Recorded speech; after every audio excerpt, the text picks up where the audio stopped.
Quanto custa um inventário? Essa é uma pergunta que muita família se faz e quase ninguém responde sem antes você sentar na frente de um advogado. Hoje eu vou te responder na ponta do lápis o imposto, o cartório, os prazos e uma mudança que está acontecendo agora em 2026 e que vai fazer essa conta mudar um pouco. E no final eu vou te mostrar um erro que pode fazer com que o inventário custe até mesmo o dobro do valor. E é um erro muito comum que muitas famílias cometem antes mesmo de iniciar o procedimento. Então fica comigo que essa informação vale ouro para a sua família. A primeira pergunta é: quanto custa um inventário em 2026? Mas antes eu quero te contar uma história. Imagine o nosso personagem se chama Roberto. Roberto, ele herdou um apartamento do pai há cerca de 3 anos e nunca abriu inventário.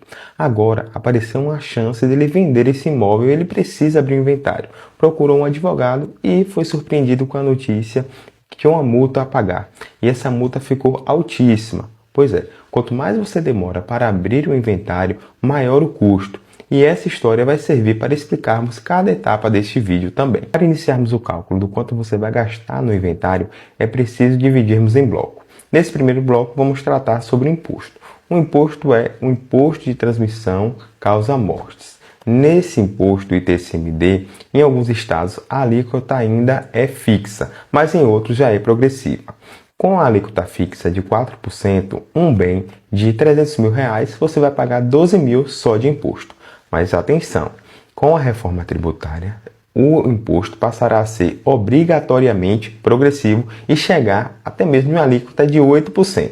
Então, se você tem um inventário para dar entrada, você precisa correr antes que o seu estado, caso já não seja progressivo, possa mudar esta regra e o inventário ficar ainda mais caro. O segundo bloco é justamente uma pergunta que vocês precisam responder: se esse inventário será judicial ou extrajudicial.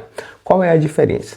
Em muitos casos é possível fazer extrajudicialmente, se todos forem capazes, estiverem de acordo, todos forem maiores de idade, então consegue-se fazer um inventário pela via extrajudicial, que é bem mais rápido do que a via judicial. Você vai ter custos com emolumentos que vão variar de estado para estado.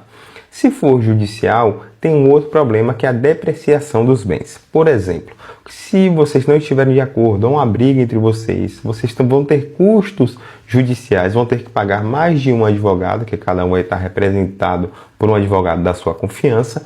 E, além disso, os bens podem depreciar com o passar do tempo, principalmente se não houver ali o cuidado. Uma coisa que poderia ser resolvida no cartório em 45 dias, 3 meses, agora passará 1, 2, 3, 4, 5, 20 anos na justiça. Um outro custo que você terá será o acompanhamento do advogado, os honorários advocatícios. Esse eu não posso falar especificamente o valor, mas cada estado, cada OAB, cada seccional tem uma tabela que pode ser observada pelo profissional e também é negociada entre você e o advogado. Geralmente cobra-se um valor de entrada e uma porcentagem sobre os bens. Agora nós iremos falar de alguns custos que são gerais que muita gente não coloca na tabela. Por exemplo, o custo com a multa. Esse é terrível. A legislação brasileira determina que o inventário deve ser aberto em até 2 meses, certo? Se o inventário não for aberto em 2 meses, haverá o pagamento. Você deve pagar uma multa, o Estado vai cobrar e ninguém vai te notificar. Quando você for dar entrada no processo, vai ser cobrado. E o outro custo é um custo até mesmo invisível, mas que pesa muito, que nós já falamos até anteriormente. Por exemplo, a depreciação do imóvel, o desgaste familiar, é o imposto, o IPTU sobre o apartamento, o IPTU sobre a casa, uma conta bloqueada, um valor sem receber, um precatório que poderia ter sido recebido. Então, o pior erro que você pode cometer no inventário é esperar. É esperar o momento certo para dar entrada, é aguardar demais para dar entrada.